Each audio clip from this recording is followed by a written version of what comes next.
We've optimized ourselves into a death trap, and we need to kick the door open before our whole civilization gets fucked. Welcome back to The Students. I'm your host, Wolf Tivy. Today I'm joined by my friend Samo Burja. We've been friends actually for a long time now. It's, what is it, almost 15 years now, actually. I think so, yes. Something like that. Started as an online friendship, became in person. Yes. So Samo, as some people know, is the current editor-in-chief of Palladium magazine, the magazine that I founded. So obviously he's bailed me out there in big time, doing a good favor for me. Samo's also the CEO of Bismarck Analysis, his strategic consulting firm that publishes the Bismarck Brief. Very interesting strategic brief on the problems of the world and the live players that are driving world affairs. So Samo, welcome to the show. Thanks for coming on. Pleasure to be here with you. So today I wanted to discuss, I think one of the most interesting conversations that you and I can have is this problem of gerontocracy. So, if we look around the world today, obviously everyone's getting very old, fertility rates are very low, and we see also a lot of complaints by young people about housing prices going up really high, the economy is maybe not very good for young people, and we simultaneously see the kind of old versus young politics. We see these memes about boomers and zoomers and special snowflakes and vampire old people and sensitive young men, all these terms that get thrown around. It's like indicative of a politics of gerontocracy. And if we look at the ages of politicians, I think our politicians are older than almost any other society that we're recently familiar with. People called the Soviet Union a gerontocracy. I think our politicians are older than those. People call Iran, or up until recently, a gerontocracy. I think they just killed all the old people there. Israel and the United States did. But they were a gerontocracy. I think I'm not sure exactly the age comparison there, but I think our politicians are still very old compared to that. And so I wanted to get into this problem because people have called it pensionocracy as well. Like you have once you have a class of people who are kind of collecting pensions at the expense of the young or collecting various sort of seniors benefits, whether it's grandfathered in property taxes or the long growth rate on their property values or their 401ks, whatever it is, often at the expense of the working people, which is the young. You get this kind of politics of wealth transfer from the young to the old, and this seems to be also a result of democracy, especially with age. With an aging population, the young come to outnumber the old come to outnumber the young demographically. And so there's all these problems that are kind of being set up or that we're dealing with that are really problems of gerontocracy. And increasingly I see frustration among young people, among our friends who are worried about living in this kind of nursing home society that kind of gets described in this way. And so Samo, I know you've studied a lot of these problems. You've really looked at matters of how civilizations work. You've looked at the world in a great deal of depth through the Bismarck briefs. So I'd love to get your thoughts on the problem of gerontocracy, and then we can dive into just a discussion of all its very interesting aspects and how young people today and how really leaders today should be dealing with this stuff. So Samo, I'd love to hear your thoughts. This will be a topic we'll explore in a whole lot of different directions, just because it touches, I think, on almost... It's a big one. It's a big one. It's almost every aspect of human existence is at play. And perhaps because of this, when we talk about gerontocracy, that is rule of the old, by the old, maybe for the old, I think we have to acknowledge that to some extent, humans have always been a gerontocratic society. The basic, social contract that does exist, and it's not so much even a social contract, it's just the fact is that, we are born into the world helpless, our parents take care of us, And in theory, most people feel you should kind of take care of your own parents when you're old. So that's like the most basic aspect, is this desire to care for the helpless people of the tribe. And why am I raising this point, which seems so far removed from our current experience? I'm raising it because I think that was the initial impetus, the initial moral impetus for setting up things like the pension system, right? When the first pension systems were set up. These fears of senior poverty and or like frail and starting, medically compromised old people kind of facing old age either alone or unsupported. And there was a lot of in many ways horrifying things that could happen there to some people, and so there was this desire to solve this, and I think this is at least the rhetorical position of the pension system. But I think another aspect to your point that human societies have always been gerontocratic, there's another element, this is just a very natural element, which is that, like you say, you're born helpless, you have to build your power in the world, which means that it increases over time, which means that old people have the most power just by nature. I think that's true, where again, there is a real, we could sort things into things that are sort of checks on the power of the old and things that enhance the power of the old, right? So if you think of almost any source of power, be it, for example, the number of people you know, right? The number of favors people owe you. That will only increase over time up until the point that your primary social cohort starts dying. Right? So if the Pope owes you a favor and the President owes you a favor, that's a pretty big deal. But the Pope and the President are pretty old and they might die in a year. So even if you're notably younger than them, let's say you're middle-aged or something like that, you're already starting to lose some of your most senior contacts over time. So it's almost a question of this sort of velocity where how fast are you making these new social contacts over time? How deeply are you developing those relationships? How fast do they go away? And most importantly, how old are the most powerful people in your society? So there's a self-reinforcing aspect here, where if there is elite circulation and young people join elites, then that automatically means that younger cohorts very quickly know other powerful people. This softens the advantage of age. So there's a way in which the social graph accelerates itself. So that's sort of on social power, that's kind of the first dimension. The second dimension, ironically, is age segregation. And here's the funny one. We have many very good reasons that we'll get into later in the conversation for being critical, say, of the baby boomers. Honestly, people probably have good things to say about critiquing millennials, right? People probably have, et cetera, all of these valid critiques.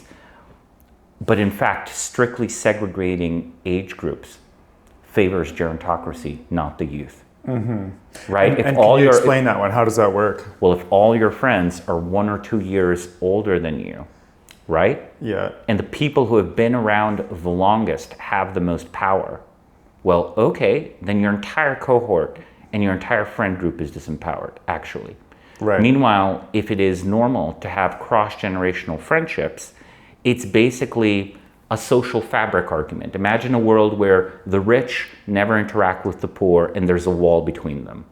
We have, through mass schooling, produced artificial categories where people feel more loyalty to basically just the random fact of which year someone is born to, than to the more straightforward question of like, oh, these are my children, I should be loyal to my children, or these are my younger friends, or these are the people I have mentored. The very idea that you should mentor younger people completely is gone, but also the idea that, hey, actually, I should sort of find like someone who's the equivalent of a patron, who's going to help accelerate my trajectory. That's also gone.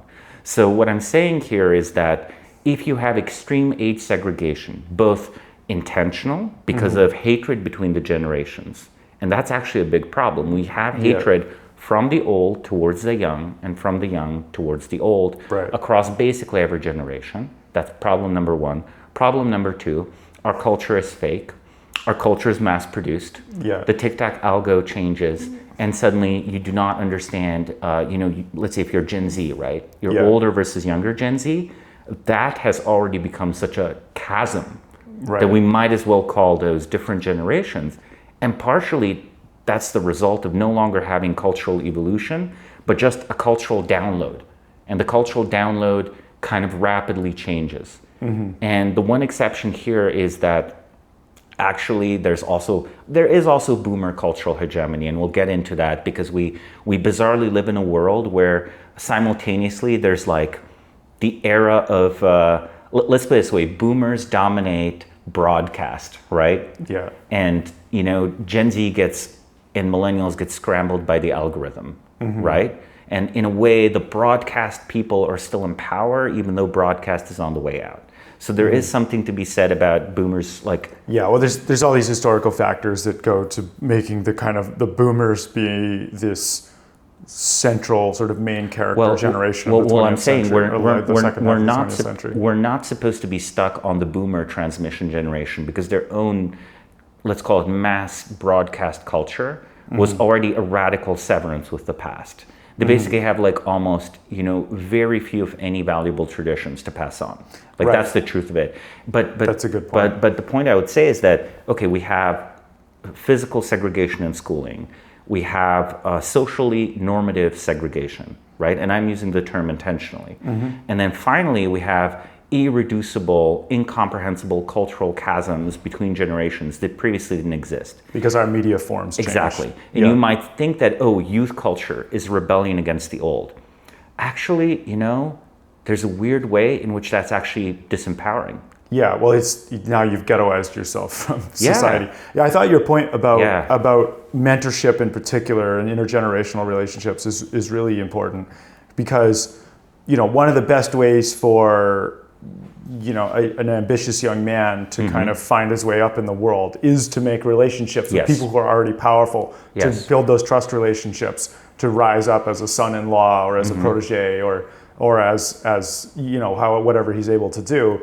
And that's not possible if generations don't talk to each other, which means all the young people are just shut out of power. All the old people are just there sort of looking at the young from afar being like, what a bunch of idiots, why aren't they able to do anything? And that falls out directly from just the fact that we don't have a lot of intergenerational relationships anymore. That's very interesting. Well, I also, to go back a little bit, to double click on another point here, in addition to who you know and like your friend group, your social connections, right? Like who can do you favors, that's super valuable in any system, be it the Soviet Union or modern America. And in some ways they're comparably corrupt at this point in history. Right. Where, the only way to get things done is to know which rules to ignore and how to bypass kind of insane egalitarian rules that like dominate all life, both written and unwritten. And the other question still is of like who formally holds the position. Here's another one. Nepo babies are good for youth power. What is a Nepo baby? Right. A Nepo baby is a young person that's accelerated. It's a young person who's receiving a transfer of power from the old. And they might not deserve it, right? But it is a young person wielding power. Yeah. A Nepo baby is way better than meritocracy. What does meritocracy buy us? Legible accomplishments. Who has always the most legible accomplishments? The old. The old, right? Right. So there has to be an essentially exuberant, irrational investment into a young person. You have to be like slightly deludedly optimistic to give someone that has not done a job a very senior position as quickly as you can. There is no Alexander the Great without monarchy.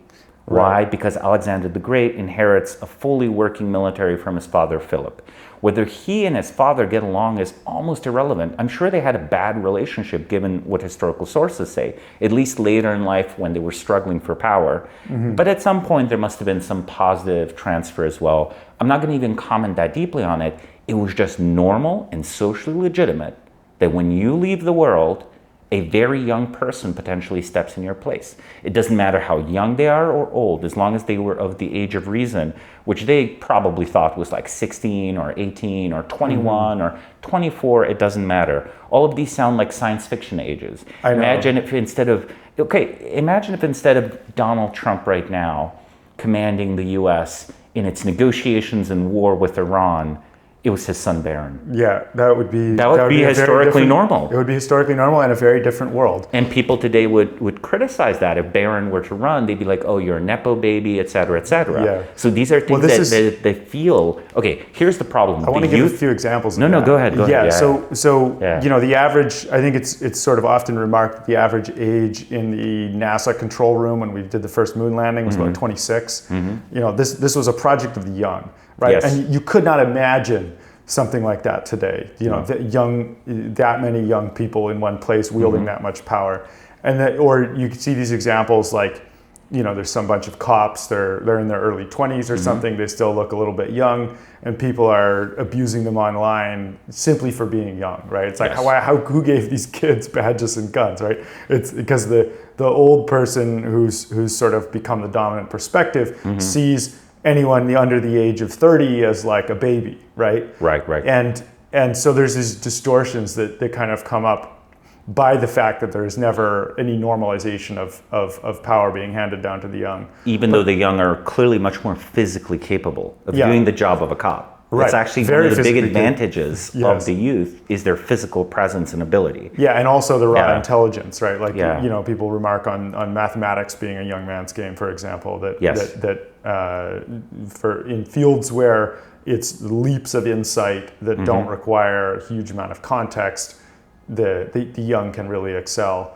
And I think, you know, if you look back at the history of the British Empire, for example, you see these examples like, I think, Lord Nelson, you know, like starting out as a cabin boy and like getting command of a ship by, you know, his teenage years, and admiral in his early 20s or something, right?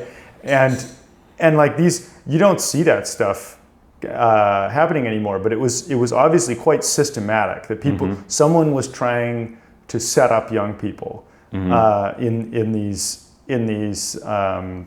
positions of growth. And I think in many of these cases, it's not even, you know, the nepotism of direct transfer from their father or anything. In many cases, the young people are independently ending up in those positions. And so I wonder what's changed there, like beyond just, so obviously we had this big cultural move against nepotism in the 20th century. We've got all these, you know, just aging population. There's all the, you know, the democracy. There's all these other things that have kind of pushed against the young. But I wonder, age segregation in schools. But I wonder about other, like, what are all these factors? Like, if you were to design a society that was going to empower, you know, the 15-year-old, you know, the ambitious 15-year-old to have command of, not necessarily of society, but of other people, right? Like, what kind of society actually does that? When would they do that? Well, I think that again, you know, I open sort of part of my discussion with like sort of with human nature.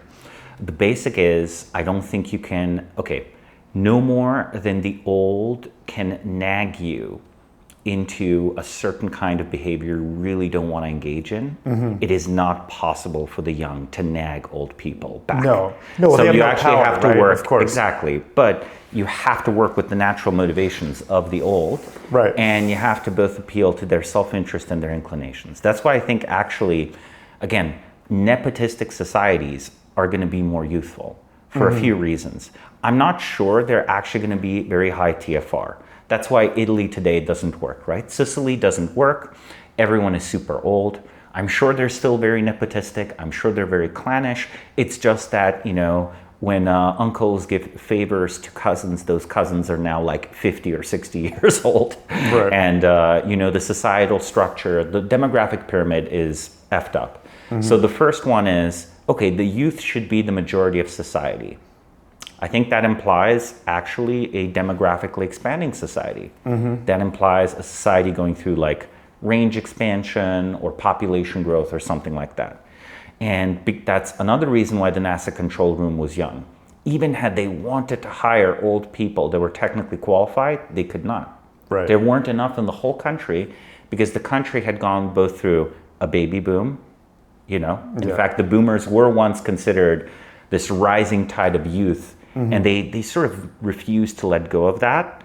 But the truth is, the subsequent generations of youth are just smaller. Right. Like literally smaller, right? There are just fewer people. Yeah, so demographics is obviously this huge component. I guess it is the big one. To your earlier point, also militarization, to the extent that you have a society that's like the old British Empire, where a lot of upper class norms are formed around participation in the military and the Navy and various things, those really do favor the elevation of the young. And I think also institutions like the military are going to tend to, because they're constantly trying to recruit and develop new people, like the institution itself wants to recruit and develop new people, they tend to actually do that.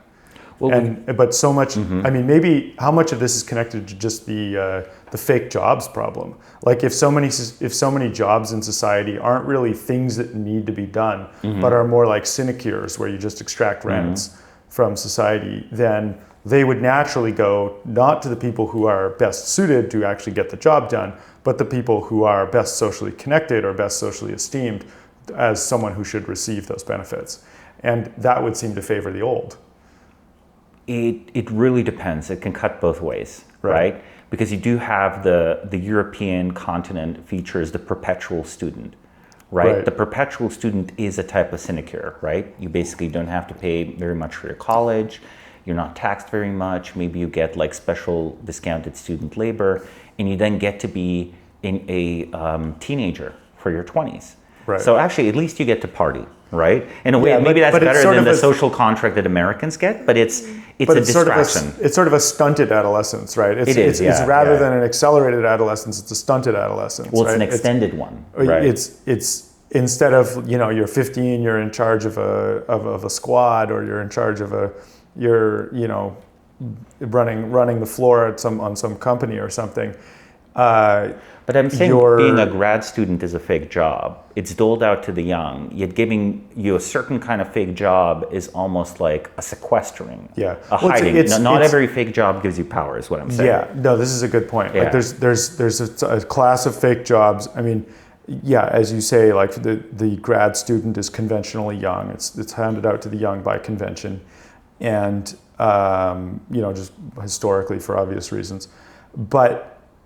Yeah, and it's actually interesting how much the power of those people has declined. Like the power of those positions actually has declined over time. Like the grad student now is people joke that they're no better than slaves, right? They're sort of this person who will like work for some old professor for nothing, right? Whereas maybe when academia was less expanded in the past, a grad student might be, they're actually a protege, a beneficiary of mentorship. Who's rising up in the world, and maybe they're going to end up, becoming this high status doctor of philosophy or something. But these days, the PhD is sort of conventionally associated with the kind of failed career move, right? They got a PhD and it was a mistake because they didn't know into industry where they could actually gain power. Which isn't to say all PhDs are like that. I think of course many people end up with quite a lot of social power on the basis of a good PhD, but there's these stereotypes that have been developing, and I think it's indicative. No, it really is. And when we say fake job, we can mean unproductive, or we can mean fake job the way the vice president is kind of a fake job. Some jobs, in especially offices and positions of power and responsibility, are sort of created because people in the hierarchy should be promoted. They feel like, they should be promoted. Others view it as legitimate, that they be rewarded. They've done enough. They've been around for a long time. So you invent a fake layer of the hierarchy, right? So the junior, assistant, secondary, whatever you add in front of the job title, every time you add an extra layer on the corporate hierarchy, you do almost inevitably slightly increase the age of the people at the very top. Now, it is true that eventually you reach a point where the people at the top are so old that they're sort of like living mannequins, right? Living mascots. I don't actually think the congressmen who are so old are still in control. I think it's Congress rules in the name of the oldest, but it's not actually ruled by the old anymore. It's ruled by the staffers. These young staffers. Yeah. So there's a weird way in which the power of youth becomes like distorted. If the youth have to be, if young people, and by the way, this is politics. So when we say young people, when we say speechwriter, that might be, a gentleman. It might be a gentleman that's Norwooding worse than I am. Right. Really.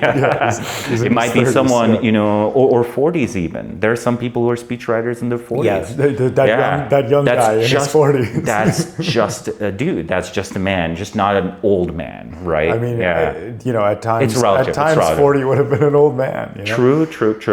But to be very direct in this, there's something where even the ways in which we allow the exercise of power by young people today carry the pretense that it has to be done with the approval of someone else, and that goes or back it's hidden to our behind the scenes in some way. It goes back to our aversion to wanting to have individual authority. What we want to do is have a world where everything is multilateral, nothing is unilateral. And because we want a world where everything is multilateral, everything is committee determined, this is an imagined world where everyone is extremely responsible, but no one can have unjustified power over anyone else. And then what does this do? It means, you have to consult all the stakeholders. And the stakeholders are old people, right? That's why the sort of Davosian ESG thing also trends towards gerontocracy. That's why managerialism trends towards gerontocracy and democracy. This is why the stock market is actually gerontocratic. And we could talk a little bit more about why stocks are gerontocratic. Yeah, explain that one. Well, simply, who are the best investors you know of that are famous in society for being good investors? Warren Buffett, for Exactly. example. And Munger and people who have deceased recently. Right. The older you are, the longer stonks going up, and I'm being derogatory of them, because the stock market is at this point intentionally inflated as a matter of American political economy. It will favor the absentee owner and the person who got in early. Exactly. So look, if I am running a big farm, very tangible piece of property, it's not on the stock market. It's the 1700s. Sure. The longer I run the farm, the better I run it, the bigger the farm will get, and all else equal, the older farmer will tend to be richer. But there's a certain point where I'm no longer intellectually or physically capable of running the farm, and I hand it over to my firstborn, let's say, or I sell it to someone. Anyway, the farmer has an automatic transfer. But if my stocks are being passively managed by a managerial class, there is no point in which my active ownership needs to be transferred to anyone, right? It's already been actively managed by people that I hire, but in title, I retain full ownership and power. So it's not honestly, the son should probably own the farm when he's running the farm. But here's another distorted way in which 90-year-old investors passively hold something, of course, they reap the benefits of decisions they made when they were 20 or 60. And because I think private property is sacrosanct in our society, hyper-financialized and commercialized, we can transfer something what you invested into that farm into stocks. Do you see what I'm saying? Yeah, no, I see what you're saying. And also, part of this is, one of these old guys who's a great investor, they probably have a bunch of young analysts. Totally. Who are actually But even the boomer, the most cliched boomer you can imagine, extremely bad at investing, sells his house, goes on a cruise, has a big 401k. Yeah. Wait, why are we managing his 401k? Why do we do boomer socialism, right? Yeah. Boomer socialism with market characteristics, right? But that's kind of closely tied to these capitalistic ideas we have. You kind of can't escape it, right? If you believe in the stock market. I think if you slightly definancialize capitalism, you actually rescue a lot of the pro-youth aspects of it, disruption, if wealth comes from labor, effectively, then obviously it favors the young, because the young are the ones who are actually doing the work. They can work more. They're actually doing the work. Though of course, there'll be always massive differences, even between cohorts, right?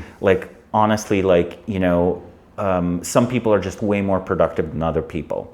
So, I have no doubt Elon Musk is much more productive than I am right now, even though he's older, right? Yeah, well, he does a great deal of good work. But actually, that reminds me, so there's this whole aspect that must be an aspect of the problem, which is the increasing wealth inequality. and the increasing share of returns to capital relative to labor since the 1970s.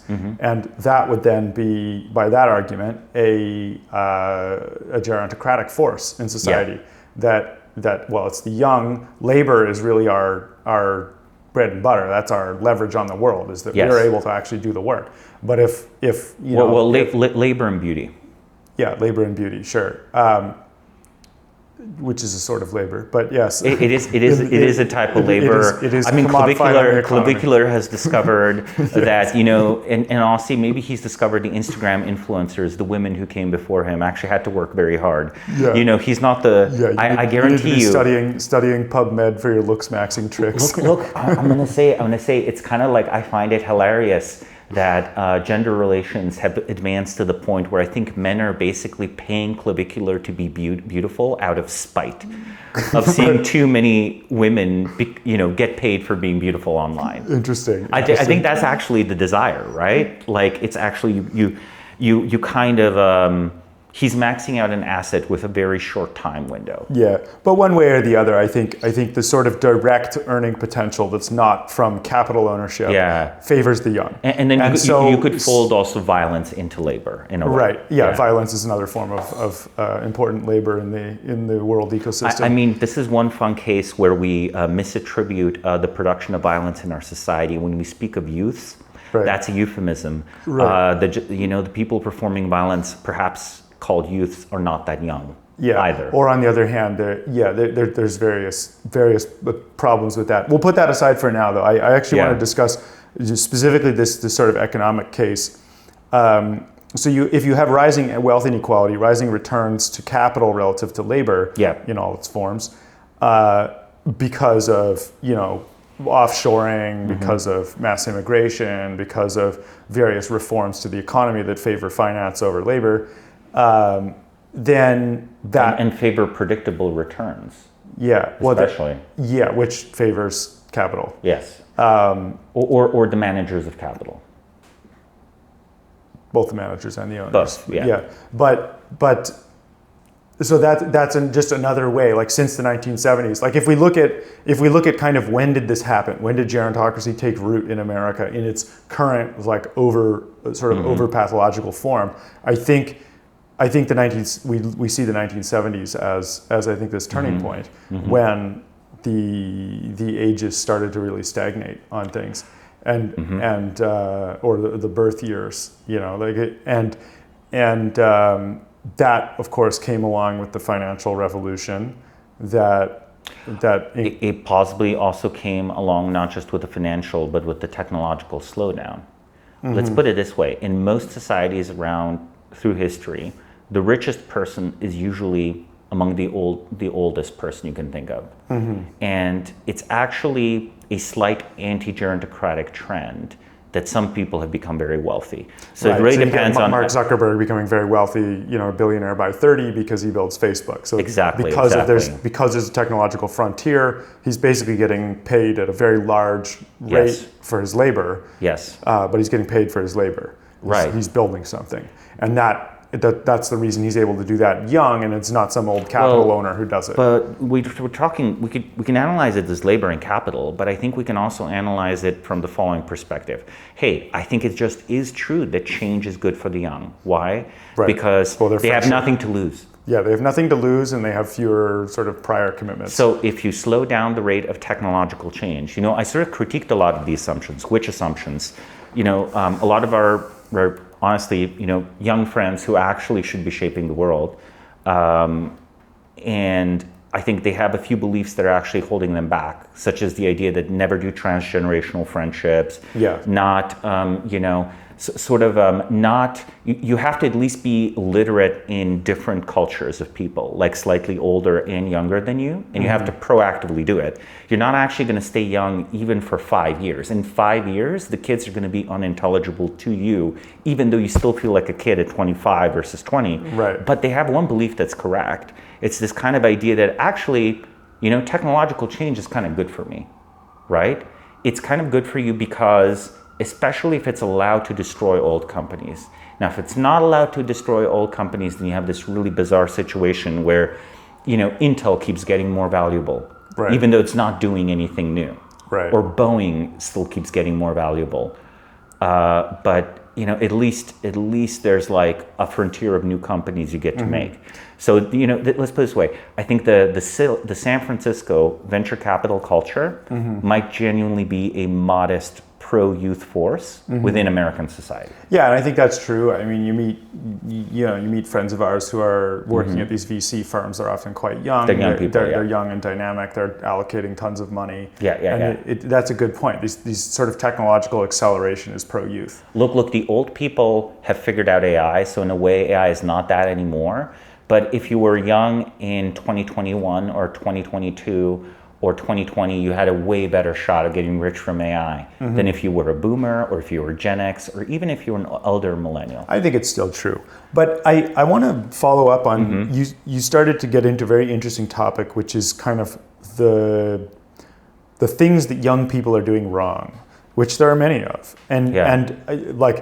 Now we have to kind of bracket this. As soon as you start talking about the things that young people are doing wrong, there's always a bunch of resentful young people coming out of the woodwork. Well, it's also saying they're doing something right. Yeah, they are. But like, if we start to ask even to propose the young people have agency in this situation, that there's something they could do, is whenever I have tried to discuss this, I'm not that old, but I'm an old man now in my 30s, but sure. But I'm not that old. But whenever I have tried to discuss this, I often get an enormous amount of hate.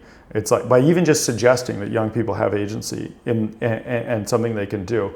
And I think that's because, people are very used to seeing this, the callous boomer basically saying, let them eat cake, right? Just pull yourself up by the bootstraps. It was easy for me, or, I worked so hard to afford my job, to afford my house in a nice neighborhood that only cost, 2 times my annual income or whatever it was the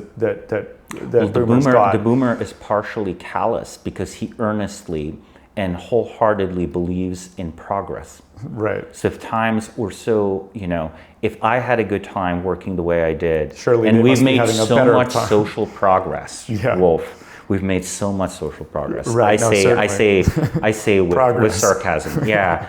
Then why don't you go live in some of those same cheap townhouses I lived? Well, I don't know. The odds of being stabbed are 10 times higher. Yeah, right. Like in those exact townhouses. And the price is 10 times higher relative to your income. Exactly, right? Yeah. And the place has graffiti and kind of sucks. And actually, when you lived there, it was a 10-year-old building. Now the exact same building is 60 years old. Right, yeah, right? It's falling apart. So it's actually worse in a lot of ways. The starting position in society can get significantly worse. I will say, though, the boomers did not show much agency in society, right? It was kind of a rising tide lifts all boats. Right. And let's put it this way, I feel all the boats are sinking right now. But if that makes sense, it's but sort of a shrinking but tide. let's take that as a background. I mean, we'll see whether anyone's able to respond to this, favorably. But let's take our background situation, which we've just described, which is gerontocracy, as a result of many forces. It's really beyond kind of anyone's ability to influence. It's not a choice per se.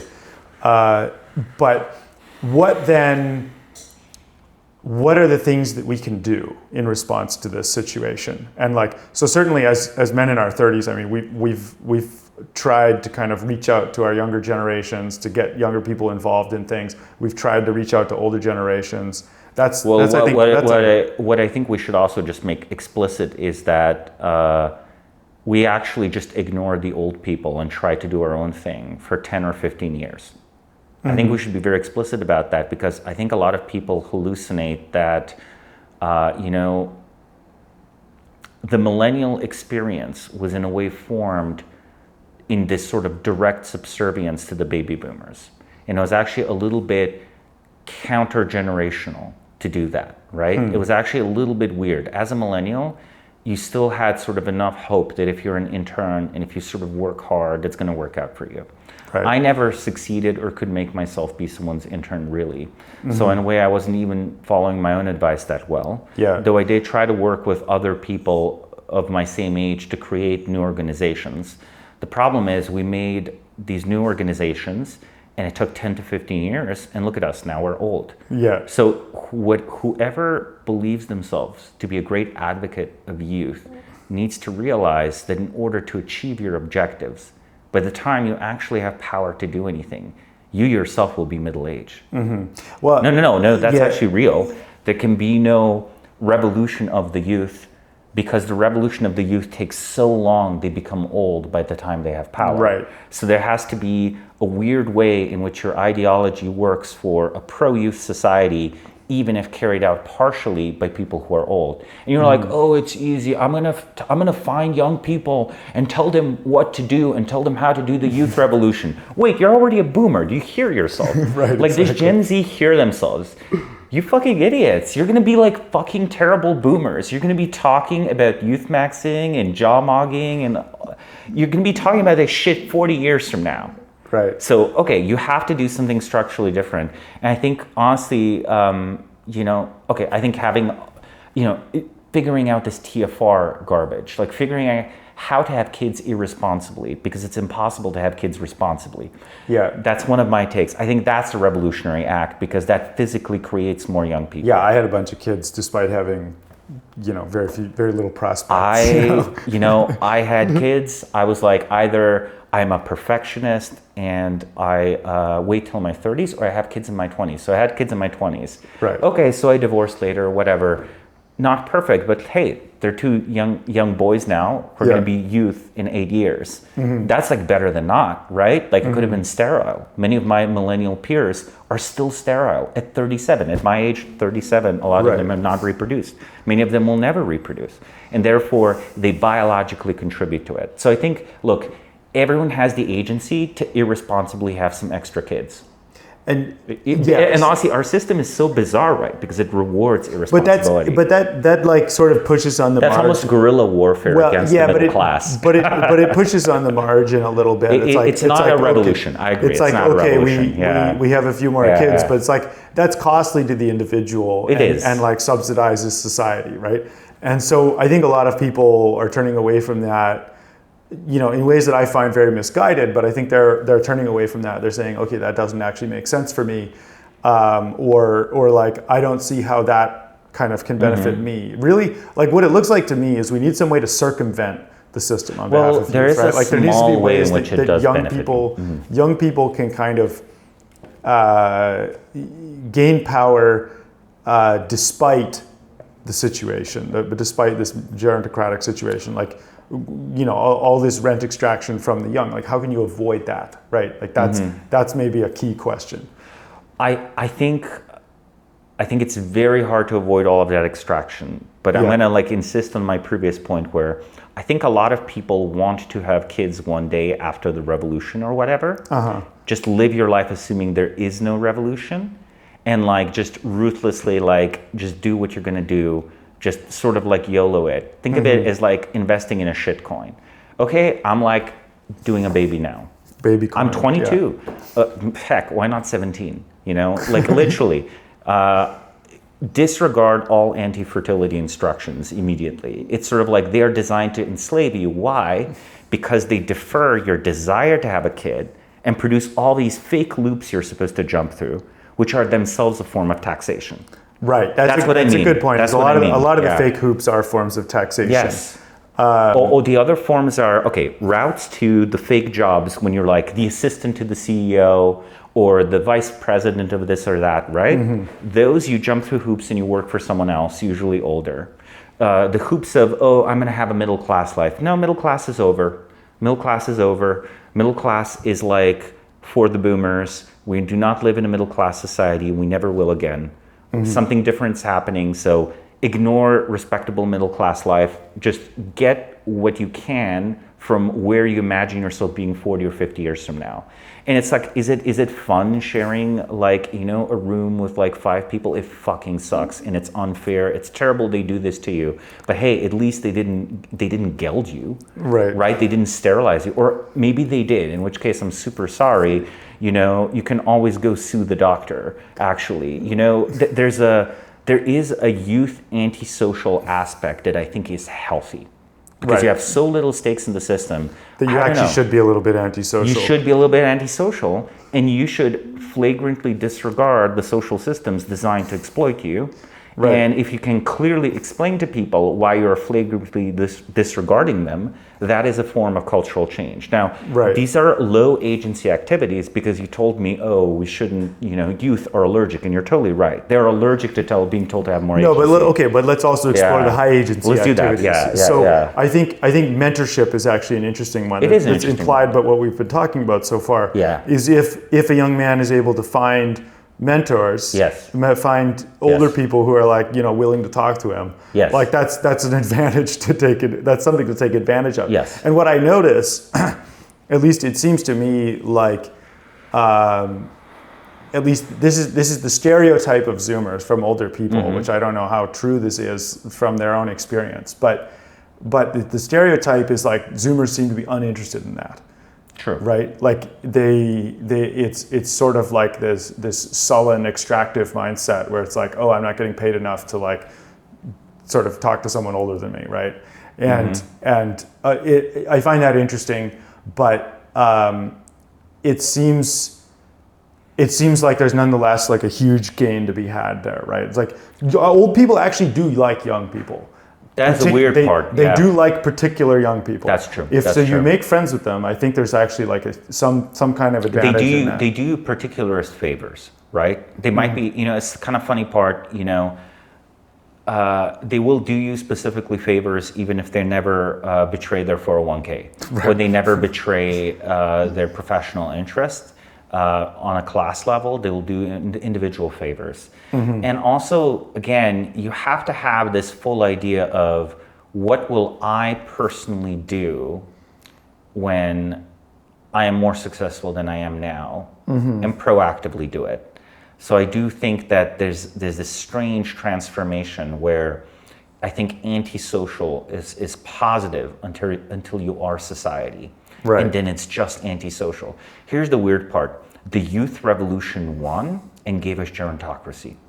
The Yeah. baby boomers won, Yeah. and they gave us gerontocracy. Right. So if millennials win, they're going to give you, new- gerontocracy with millennial characteristics. A new gerontocracy. Here's a fun one, Wolf. We like Bitcoin. Yeah. We have, but you've heard the jokes about the multi-coin nobility, the one coiner free Yeah. people, and the no coiner losers. Yeah. Well, that's a cohort effect. Yeah. So if hyper Bitcoinization happens, that actually doesn't do shit for young people. It helps us in our 30s and the ironically- 40s and 50s. And ironically, that's all 10 years ago. And nowadays, Yeah.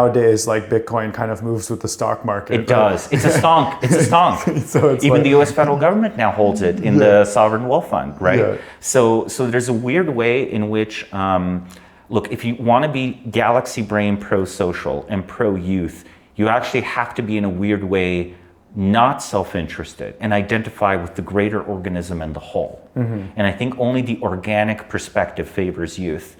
And what does it mean to favor youth and new energy in that sense?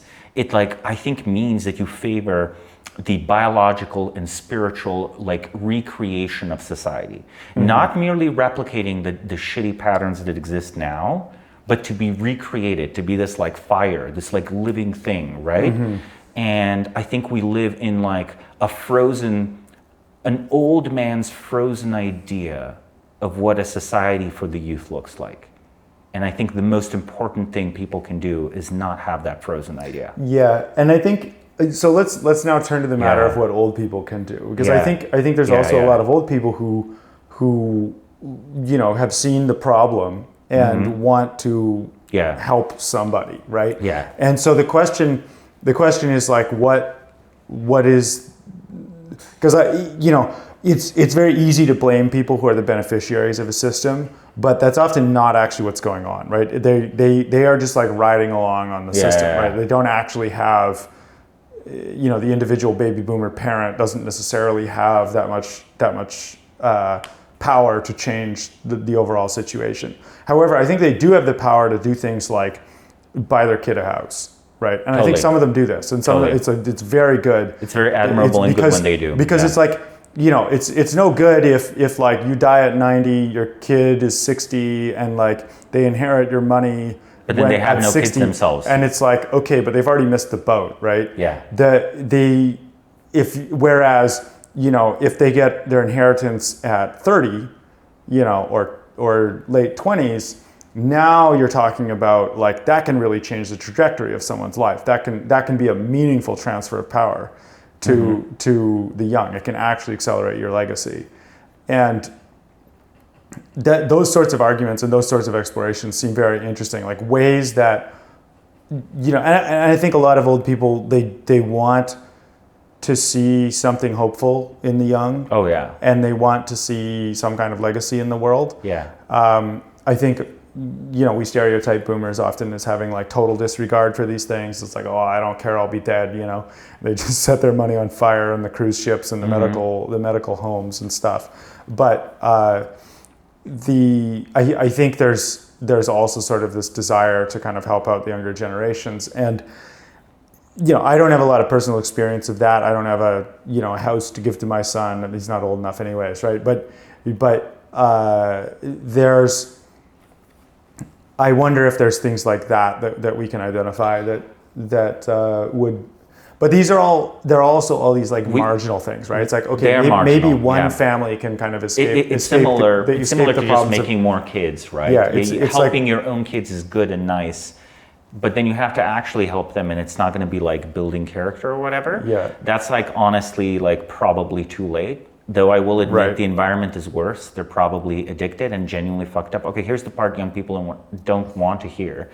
I can tell my own generation was notably fucked up in new ways that the previous one was not. Mm-hmm. And I can tell the current generation is fucked up in ways that the previous ones were not. Mm-hmm. And it's basic things like attention, your brain being scrambled by attention, the normalization of, for example, schizophrenia-inducing drugs. Like in a straightforward way, right? I know it's like uncool to say it. I was in favor of weed legalization when it was illegal. Now when I see what it does statistically, medically, shit. Yeah. Alcohol, alcohol kills the old. Mm-hmm. After a lifetime of being a drunk, you die from insulin shock. Like heavy uses of straightforwardly some of the most popular drugs and also psychedelics of our generation results in young people frying their brains. So we've actually become biologically a more hazardous environment for young people just through changing the default drug to one that causes, in some small proportion, psychic breaks. Yeah. I mean, we've all seen plenty of those. So you can't really actually help your kids if they've gone through a psychic break, or if they are ideologically indoctrinated by school to hate themselves. Here's another challenge for young people. Like, if you disenfranchised all the olds, I think your taxes go up.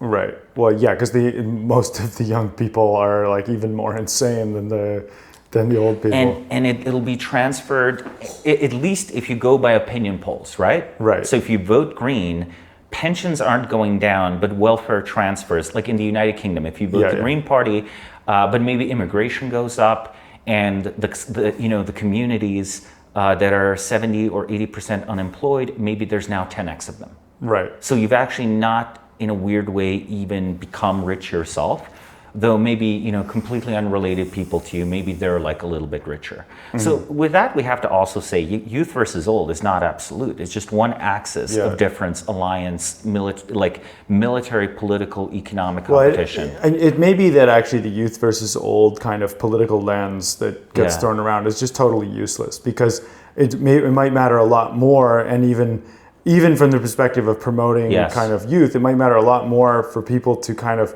favor their own, for example. Like one of the big crimes of the boomers, so to speak, is not just that they don't like youth or that they don't favor youth, it's that they don't favor their own, right? They don't favor their own families, they don't favor their own nations. They see themselves as kind of redistributing wealth to the world rather than redistributing wealth to their own children or to their own community or something.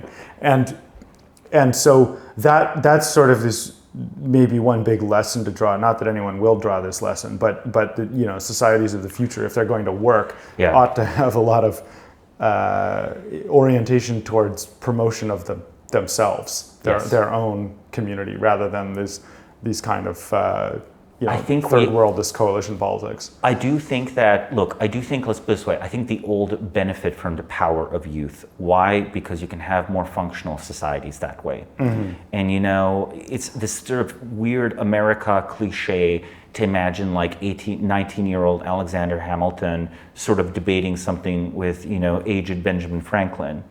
But that actually is like how things are supposed to work. You're supposed to have a human repository of knowledge basically debating like a super fast, computer, like a super fast neurotypical developed mind, or atypical perhaps in some ways, other than high intelligence. I think that there is a way in which the organic conception of society balances these fairly well, and our problem is a broken underlying political economy, of which gerontocracy is one dimension. Right. Where I think, let's put it this way, democracy used to be a force against gerontocracy, now it is a force for. So maybe opposing democracy favors like the productive youth, right? Yeah, well, it depends what you oppose it with. Exactly. For example, careerism. Clearly at one point when, when NASA had 27-year-old people in the control room, NASA was not 27 years old. It was impossible to have a 50-year-old NASA controller because NASA was formed like 15 years before that picture was taken, right? Or, 20 years maybe at most if you take its predecessors, right? So it's sort of like, when you have a society that undergoes rapid technological and political change, you have a lot of intake of young people, and sort of bureaucratic careerism is good for them. But when you have a stagnant society like an old growth forest, I think we should be anti-careerism. I think we should be anti-CV, anti-careerism, anti-legible reasons to hire or fire people. We should be anti-education, formal education, not like acquiring knowledge. We should be proactively seeking to limit the majority and favor the few positions of this unprincipled youth power that exists in our society. And there are not many of them, right?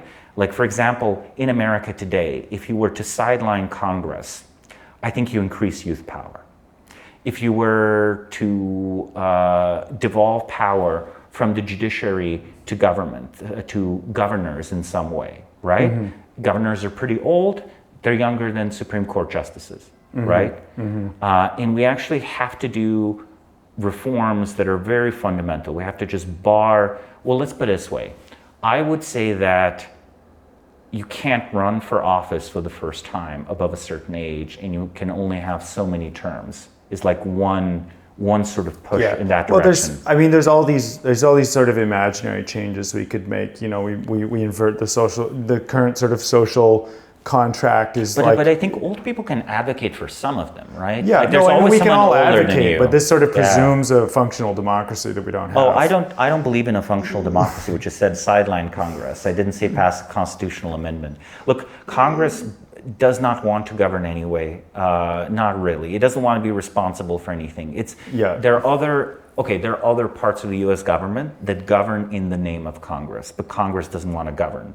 Which why, in a way, maybe the old congressmen are this bizarre form of scapegoat, where sure, it's a problem that they're there, but if you remove the old congressman and put a young congressman in, perhaps they will be just as beholden to the exact same forces as the old congressman, and they will also refuse to pass laws. It doesn't matter that they're 40 or 30 or hypothetically even 20. Maybe it's sort of this situation where, young people don't try to do that because they sort of know it doesn't matter as much as you would think. And I don't know, I sort of feel like the startup bro is this theoretically young person. It's an archetype of a theoretically young person. Then there is the young military commander who barely exists in our society because militaries have become bureaucratic. So maybe then we modify it to be the special forces member, okay? The problem though is the robots are killing the special forces guys, right? So we're destroying the biological foundation of youth power, and we need youth power actually checking the gerontocracy, and also we need it to be exercised directly rather than indirectly. So it's kind of like it goes back to this basic tangle of our political economy, which just perpetually favors, like let's call them comfortable with the decline investors, or comfortable with, or heads down careerists. So I think that making society politically more dangerous is good because it increases variance. Yeah, I think so. That's what I'm going to say at this point, and that might be, And when young people hear this, they might assume that I'm like, oh, go throw Molotov cocktails or whatever. No, unfortunately, only the state-approved revolutionaries are allowed to throw cocktails. You will be put in prison into a box for 30 years. It means something more subtle. Yeah. But I think that is maybe one of the most interesting ideas we touched on here is that argument that in an age of stagnation and in an age of gerontocracy, it actually becomes rational and correct for the youth to become antisocial.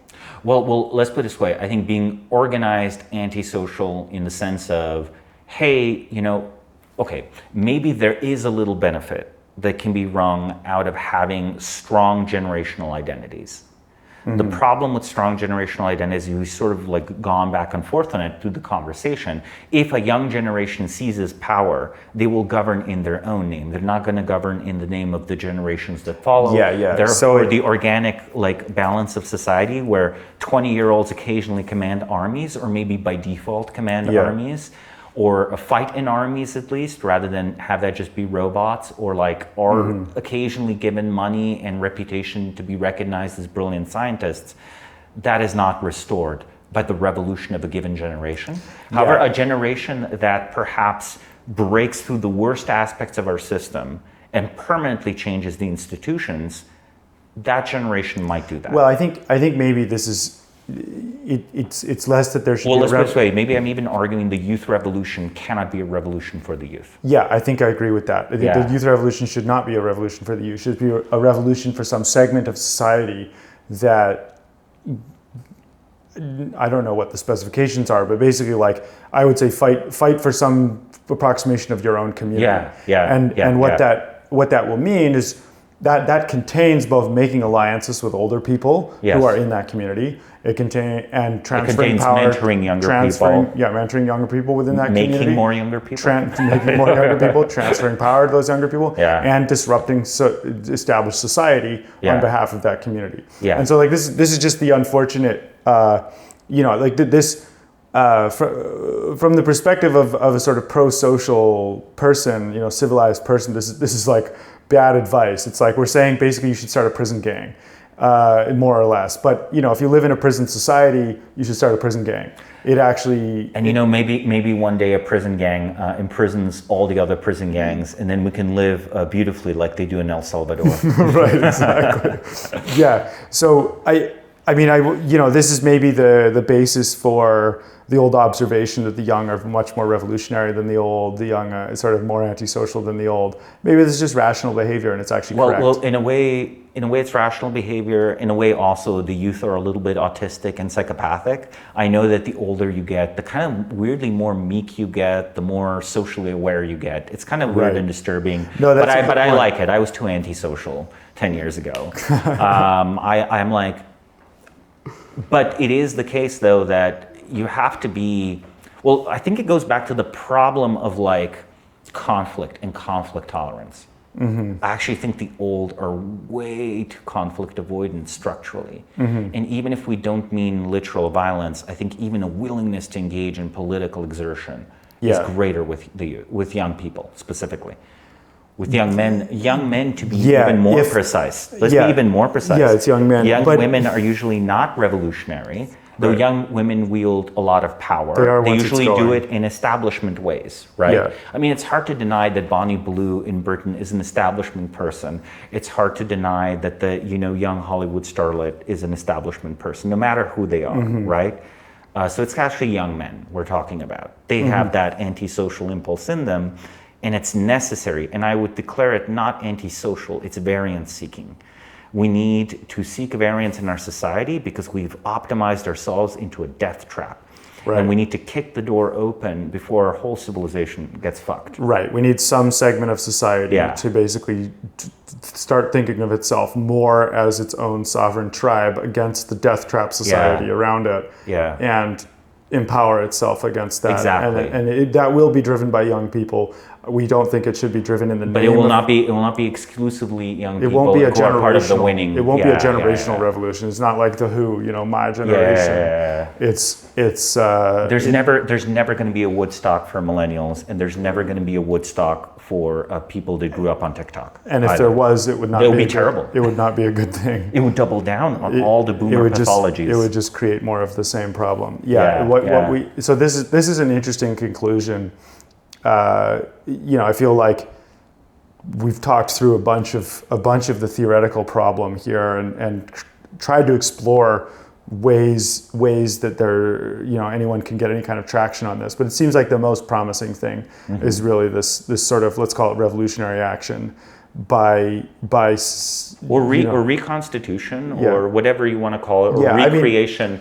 I know revolutionary is a bad word. The police come and arrest you. The secret police start to perk up their ears. But the journalists write their hit pieces. To be just sociologically correct, we're talking about revolution. Yeah. Not necessarily in the classic, communist blah blah blah sense, but something, some kind of change. Regime change is what we're and talking societal rejuvenation, and hopefully a new golden age rather than just the dissolution. Yeah, and death. but some segment of society that wants that Yes. and can deliver that needs to organize itself to seize power, and that will be the solution to gerontocracy by nature. Yes. That's an extremely high agency ask, right? Yeah. There's actually way higher agency than make a company, right? Yeah. It's actually like, oh, wow, you are going to have to look around with all the other people who do not have a stake in preserving a death trap. Yeah, you have to go. System. You have to go find your fellow Exactly. students and and study the problem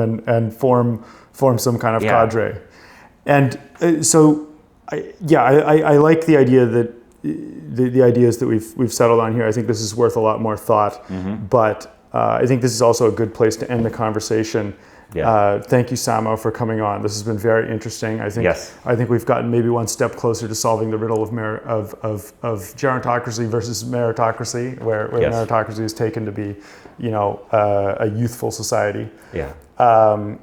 And some interesting conclusions. I'm going to have to go think about all of this a lot more. I'm definitely going to think about it more too. Yeah. All right. Yeah. Well, thank you very much. Thank you. Until next time.